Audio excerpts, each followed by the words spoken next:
Halo para penonton, pemirsa, pendengar Suyanto.id. Ketemu lagi, mudah-mudahan Anda semua sehat walafiat. Dan kita kali ini ketemu lagi dengan Ustadz, ulama, ilmuwan, Dr. Zainal Mutakin Sofro. Beliau adalah staf pengajar di Fakultas Kedokteran, Kesehatan Masyarakat, dan Keperawatan Universitas Gadjah Mada. Nah, kali ini kita masuk ke babak pembicaraan berikutnya, yaitu di episode 18.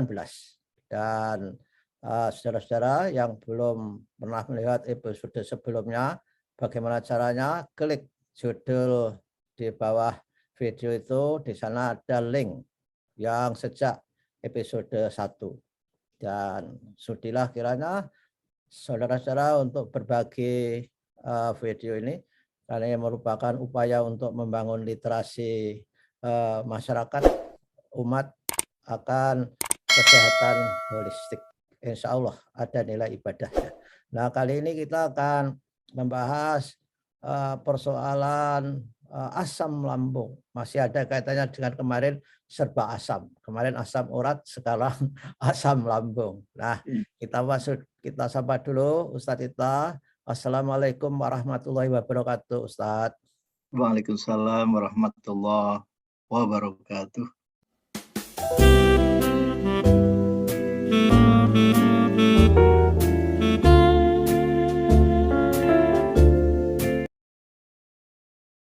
Ya, lumayan Ustadz. Jadi ini begitu masuk hotel, wifi-nya mati karena kebakaran. Jadi ini pakai tethering, pakai HP aja. Masya Allah. Tapi Allah selalu memberi jalan untuk mengajak kebajikan umat dan kebajikan saudara-saudara kita, Ustadz. Nah, gimana Ustadz? Asam lambung menjadi keluhan banyak orang, dan sahabat-sahabat saya juga mengeluh asam lambung. Dan asam lambung ternyata kan tidak persoalan teratur makan saja. Teratur makan pun kalau toh terjadi juga asam lambung ketika mereka puasa itu malah sembuh. Gimana penjelasannya, Ustadz? Baik, terima kasih Prof. Sebetulnya asam lambung ini kalau kita pelajari sebagai pintu masuk kita memahami tubuh kita secara holistik malah. Ya. Karena apa, Prof? Kita sudah pernah berbincang-bincang betapa Tuhan menciptakan itu tentu punya maksud. Ya. Rabbana ma khalaqta hadza batilan. Ya Allah, apa yang kau ciptakan ini tidak ada yang sia-sia. Ya. Nah, justru inilah Prof, lambung itu sebetulnya terletak di bawah diafragma.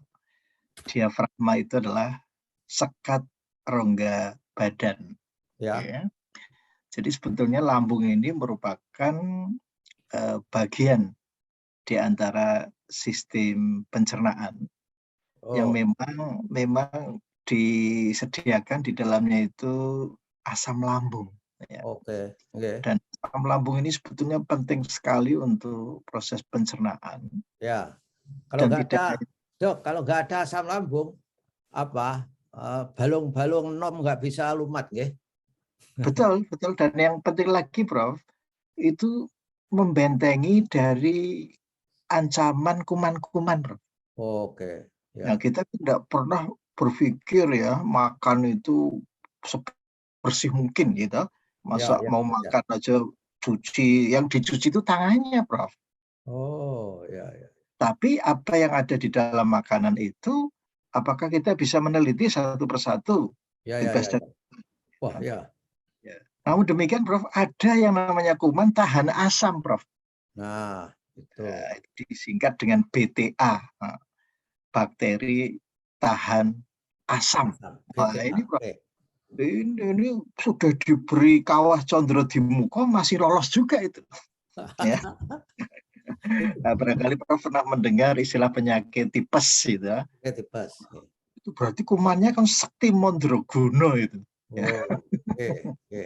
Tetapi juga Prof, kalau kita minum susu sapi misalnya, Ya, tidak dimasak dengan sempurna, maka bisa menimbulkan penyakit TBC usus. khusus. Oh, Ya, jadi kalau jadi mahasiswa kedokteran itu diajari Prof, secara mikroskopis itu lukanya usus karena tipes atau karena TBC itu beda. beda ya, beda. Luar biasa Prof. Karena Artinya bakterinya beda.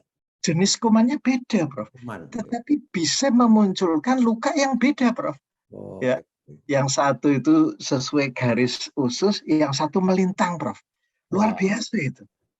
Subhanallah. Jadi artinya apa Prof? Sekali lagi kita memandang fenomena asam lambung itu ya sekali lagi harus proporsional.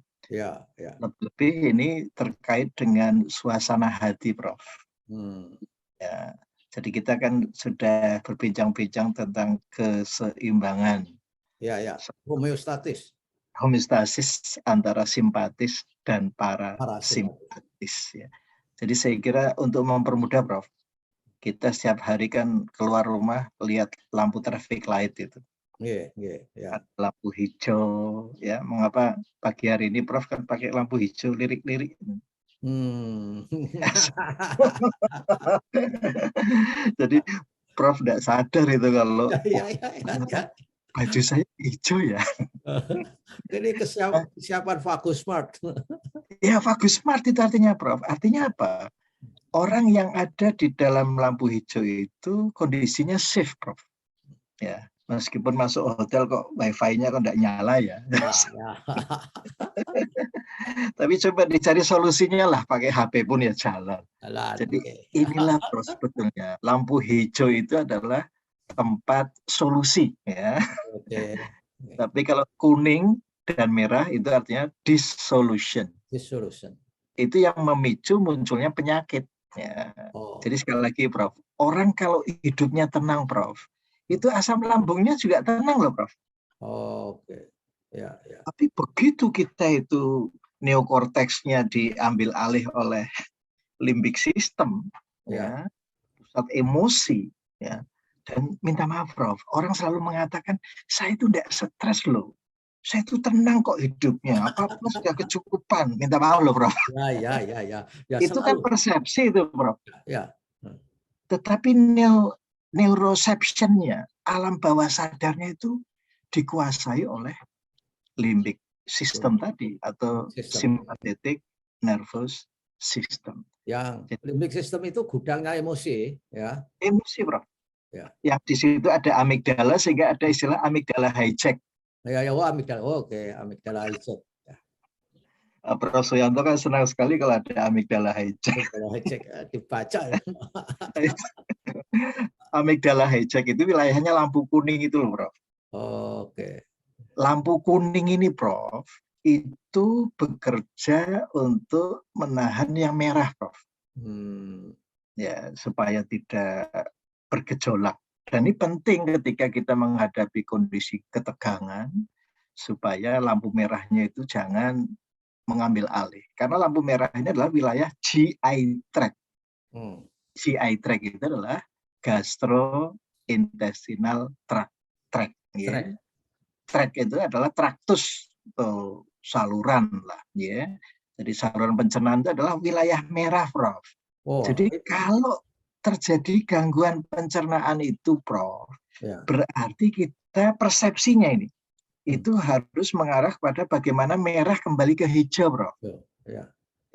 Dan sekali lagi, Prof, kita kan sudah kenal neuroception, wilayah yang tidak kita sadari. Ya. Ada wilayah perception, Prof. Loh, kok asam lambung saya kok naik ya, perih ya. Itu berarti kan perception itu kan harus menggerakkan ke arah yang hijau lagi, Prof. Hijau lagi ya. Ya, jadi don't worry, be happy, don't worry, be happy. Kita selalu tenang. Antara lain caranya 3 dulu itu Dok. Ya, seperti breathing, kemudian vocalization. Dan posture. Posture. Yeah.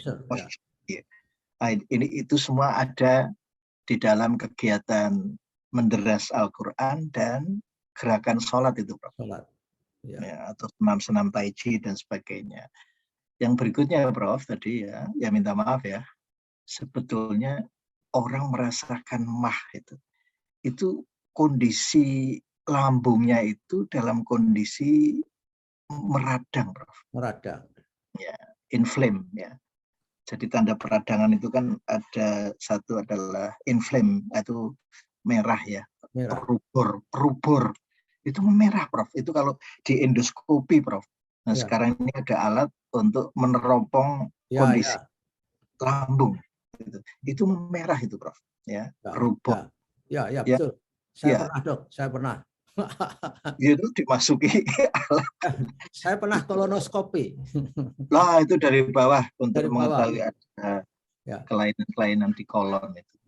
Kemudian ada istilah dolor, nyeri, Prof. Ya, nyeri. Dolor ya. Ada juga kalor, panas, ada juga tumor. Jadi kalau orang itu meradang, Prof, itu mesti ada gejala tumor itu membengkak, Prof. Ya. Tumor. Dan yang terakhir adalah fungsio lesa, artinya tidak bisa berfungsi. Minum sedikit perih. Gitu. Nah, maka seringkali, Prof, orang itu takut minum jeruk, Prof. Ya. Ini mah loh. Ya. Menurut saya, Prof, padahal keasaman jeruk itu tidak ada apa-apanya dibandingkan dengan derajat asam lambung itu, Prof. Asam lambung itu seperti air aki aja, Dok, mungkin. Kalau ditaruh di tegel bisa ngecap itu mungkin. Dan menurut saya, Prof kan pernah merasakan ketika gelegean. Ya, panas. Nah, panas itu burn ya, jadi seperti terbakar, burning itu. Jadi memang luar biasa, Prof. Ya. Nah, justru kita respect terhadap Yang Maha Pencipta itu. Dengan keasaman semacam ini kok lambungnya kok bisa enggak bocor ya? Ya. Lambung itu tebal nggak, Dok? Lambung itu?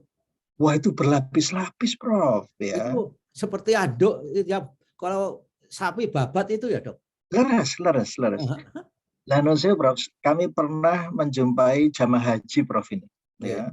Itu kesakitannya luar biasa. Dan saya periksa, ya, ternyata ini memang harus dibawa ke rumah sakit, Prof. Dan yang menarik itu di Mekah itu tidak ada istilah rumah sakit, Prof. Karena adalah mustashfa. Rumah gembira. Untuk kesembuhan, Prof. Rumah kesembuhan.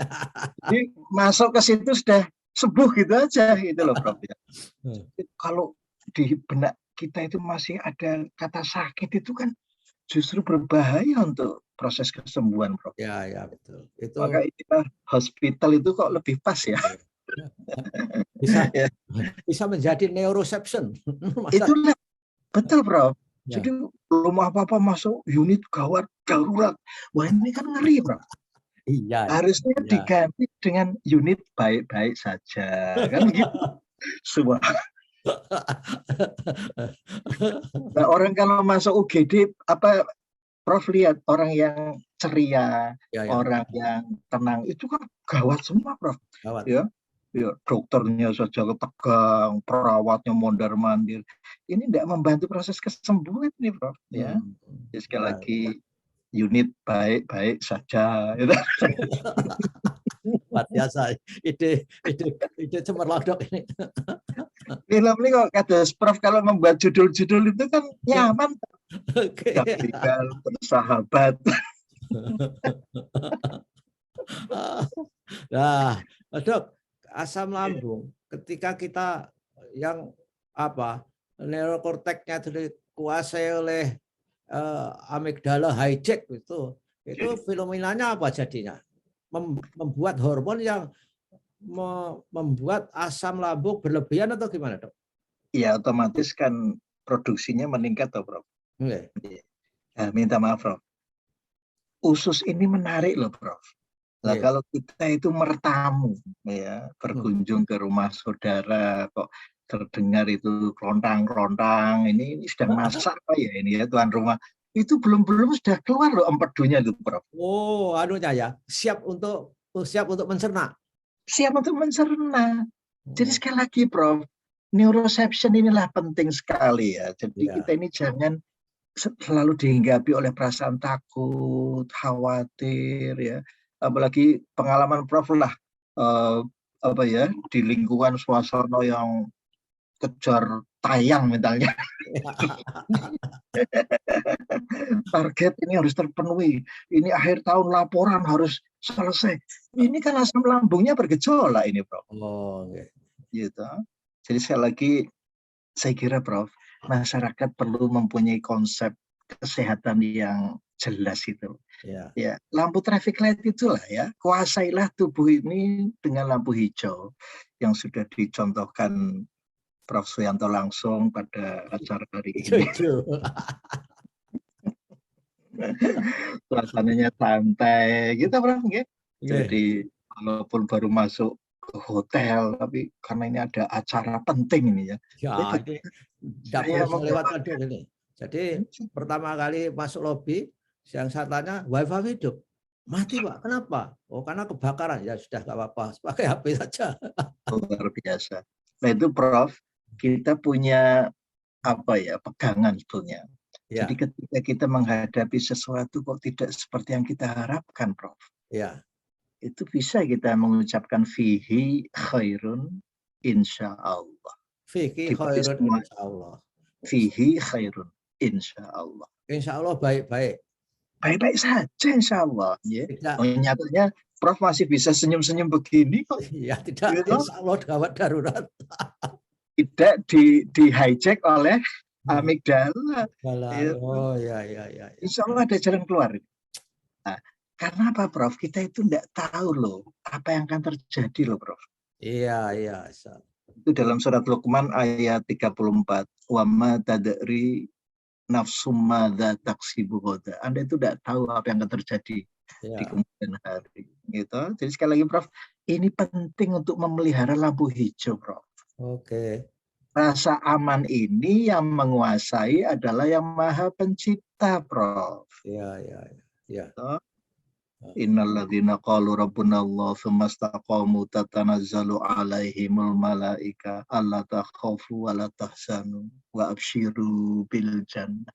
Nah ini loh Prof, bisa enggak ya kita ini menempatkan kata-kata Tuhan itu sebagai mukjizat itu loh Prof. Iya. Jangan hanya dibaca selesai one day one juz rampung, nanti puasa khataman 30 juz. Ya minta maaf Prof, berdampak enggak sih? Ya, nah, itu Dok ya. Jadi kalau orang itu betul-betul Prof memahami ini, asam lambung terkendali loh Prof. Jadi asam lambung itu akan lerem ketika hati itu tenang Prof. Dan jangan diberi nasihat loh orang yang baru kumat asam lambungnya. Aku itu stres kok. Jangan Prof. Itu nanti defense itu mesti. Murah. Ya, aku orang ngopo-ngopo kok. Saya sudah pikirannya sudah tenang. Faktanya asam lambungnya kumat gitu kok. Ya, asam lambung itu kenyataannya saya juga punya, tapi sembuh Dok saya. Nah itu Prof. Karena mindsetnya itu loh Prof. Ditoto itu Prof. Jadi Allah itu menghadirkan kita itu mempunyai kemampuan perception. Kan untuk memodifikasi. Kalau kita pas di merah, kita kembalikan ke hijau. Di kuning, kembalikan ke hijau. Tadi Prof itu, orang wifi, orang popo. Alhamdulillah itu namanya sudah jalan itu persepsinya Prof. Tidak ada. Oh, wifi-nya rusak Pak. Oh, hotel gak baik ini. Lain kali gak itu langsung blaming itu Prof. Blaming ini sangat berbahaya. Sudah hampir lampu kuning itu kalau begitu. Lampu kuning. Lampu kuning Prof. Ini bahaya sekali. Fight or flight. Ya. Dan ini tidak hanya pada asam lambung loh Prof. Itu nanti menyerang sistem kekebalan, tensinya naik. Karena hormon kortisolnya naik. Persis. Kemudian kadar gulanya naik. Wah, Jadi ini biasa ya. luar biasa, Prof. Kolesterolnya naik, asam uratnya naik. Naik. Wow. Minta maaf, Prof. Yang paling berbahaya adalah menggumpalnya trombosit, Prof. Hmm. Ya, sel pembeku darah itu kalau sampai ke jantung bisa tersumbat, selesai. Ke otak, stroke. Itu Aduh, ya ampun. jadi inilah manfaat dari baju hijau, Prof. Ya, ya. Pentingnya orang sareh. Sampai Semeleh. semeleh. Ya, semeleh. Atau tawakal. Tawakal. Ya, ya. Karimo ing pandu. Ya, ya, ya. Di surat Al-Ankabut, Dok, saya masih saya ingat. Kata luar biasa. Ya, ya. Luar biasa. Jadi Orang-orang yang berbuat kebajikan akan ditempatkan di tempat yang tinggi, yaitu orang-orang yang sabar dan bertawakal. Wah, luar biasa. Bahkan ada satu tuntunan, Oke. Wasta'inu bisabri wassob. Minta tolonglah dengan cara bersabar dan sholat. Kemudian Tapi kita kelihatan dilanjut, Innallaha ma'as sabirin. bisa innallaha ma'as sabirin, bisa bahwa hal itu tidak mudah. Oh ya. Sabri wasallam wa innaha lakabiratun illa alal khosyi'in. Ya, khosirin. Itu mudah kalau khusyuk, Prof. Ya, betul. Diberi nasihat stres saja nggak ngaku masalahnya. Iya. Dan inilah, Prof, berbahagialah, Prof, orang yang ditambah umurnya. Ini kan sebentar lagi sudah ganti tahun, Prof. Ini kan semakin menep gitu loh. Iya. Semakin tawadu, semakin tenang. Begitu, Prof, ya. Ya. Jadi jangan semakin bertambah usia kok semakin bingungi ya ini kan. BBI. Lah coba sekelas Prof ini ya, dari Jogja nitih kendaraan walaupun tol loh itu. Itu kan sesuatu yang ajaib itu, Prof. Ya enggak? Mestinya sekelas Prof ini sudah kagungan jet pribadi, Prof. Subhanallah. Ya, jadi ini kan bentuk ketawaduan, Prof. Aku ora usah duwe jet pribadi ora apa-apa, yang penting tekan hotel senajan ono wifi ini gitu. Wah, luar biasa lah, Dok. Ini Dok, yang jeruk tadi, Dok, kadang-kadang lemon. Saya juga minum lemon karena apa? Bukan pendapatnya dibandingkan asam lambung nggak ada seberapa. Tapi orang mengatakan lemon itu bukan asam, tapi basa. Sebetulnya nggak begitu, Dok, penjelasannya ya. Subhanallah. Nun sewu, Prof. Kalau kecut itu kan ya insya Allah asam gitu, Prof. Asam. Oh, oke. Namanya asam itu karena kecut, Prof.